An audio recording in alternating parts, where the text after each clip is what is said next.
How to find the right niche influence leaders on Twitter. At this point, it should be fairly clear that you need to follow the right people on Twitter. Otherwise, the tips I've shared with you will not work. If you're just going to follow random people on Twitter, you don't know who you're influencing. In fact, you don't even know if you're influencing them at all. You have to understand that on Twitter, some people generally follow a general rule. If you follow me, I follow you.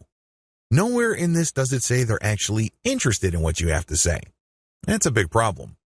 If you attract the wrong following, you're not going to get many results from Twitter marketing.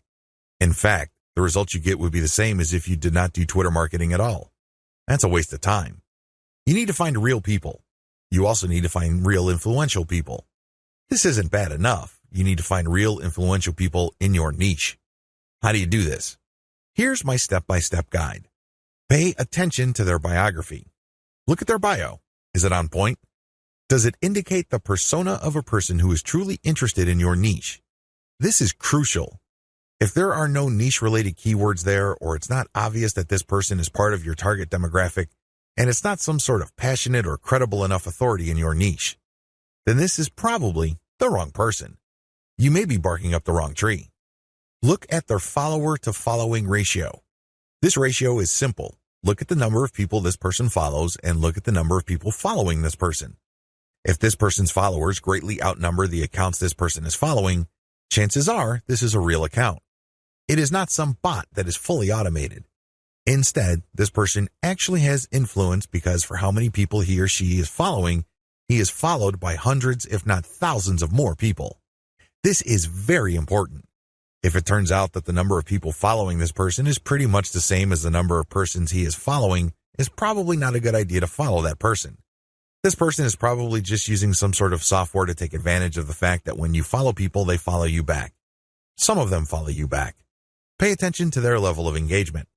Look at the stuff that they talk about. Pay attention to their tweets. What do they constantly retweet? What do they tweet about?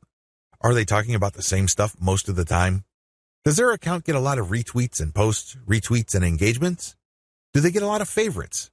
Is there a lot of engagement with the content they share? Even if this person is totally focused on your niche, but it turns out that their tweets don't get much engagement, they may not be all that influential. Becoming credible with them and getting access to their market may not work out for you. Their audience may not work out for you because they're not really authorities. Pay attention to the specificity of their posts.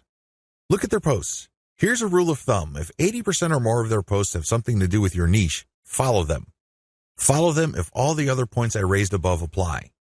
But if it turns out that this person's bio is on point, it has more followers than the accounts that he or she is following, it has a high engagement level, but this person focuses on generalized content, this person may be a dud. In other words, this person is some sort of Twitter celebrity.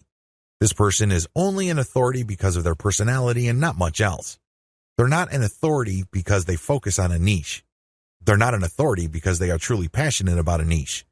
People only follow them because they think their personality is interesting. So, what you get is some sort of individual celebrity market. That's not what you're looking for. You're looking for a niche audience.